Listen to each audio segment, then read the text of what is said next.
الحمدللہ وحدہ لا شریک لہ والصلاۃ والسلام علی من لا نبی بعد۔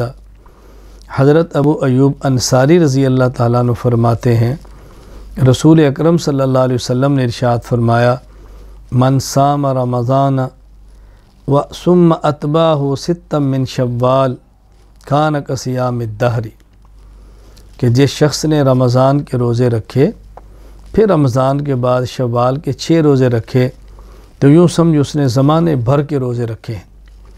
یہ صحیح مسلم میں حدیث موجود ہے۔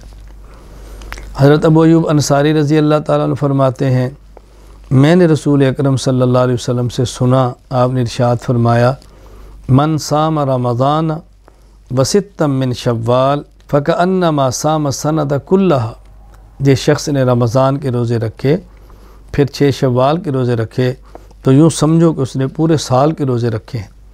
یہ حدیث مسند احمد میں موجود ہے۔ یہاں 3 باتیں اچھی طرح سمجھ لیں۔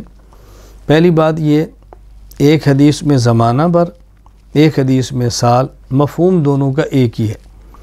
میں نے رمضان کے روزے رکھے پھر بعد میں 6 شوال کے روزے رکھے، تو جب سال بھر کے روزے رکھیں گے اور ہر سال ایسے کرے گا تو گویا پورا زمانہ اس کا روزوں کے اندر گزر گیا ہے۔ رسول اللہ صلی اللہ علیہ وسلم نے گویا شوال کے 6 روزوں کی ترغیب دی ہے۔ یہ پورے سال کا اجر کیسے ہے؟ حدیث پاک میں من جاء بالحسنۃ فلہ عشر امثالھا، انسان ایک نیکی کرتا ہے اللہ اس کا اجر کم از کم 10 نیکیوں کے برابر دیتے ہیں۔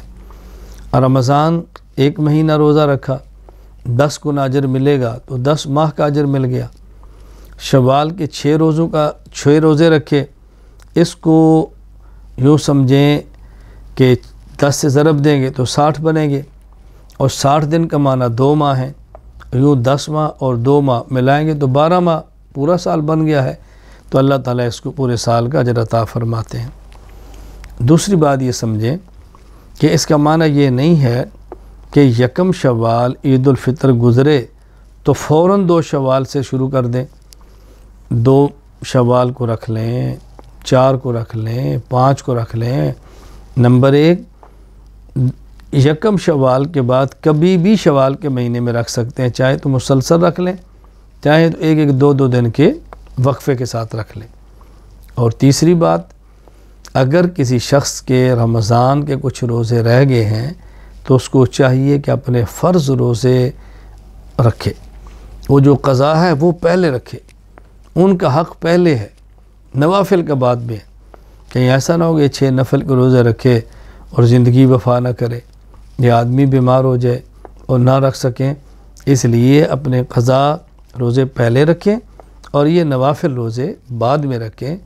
اللہ تعالیٰ فرائض کے ساتھ نوافل کی بھی توفیق عطا فرمائے۔ فرائض کی کمی اللہ اپنے کرم سے نوافل سے پوری فرمائیں گے تو نوافل کا اہتمام بھی کرنا چاہیے۔ وآخر دعوانا ان الحمدللہ رب العالمین۔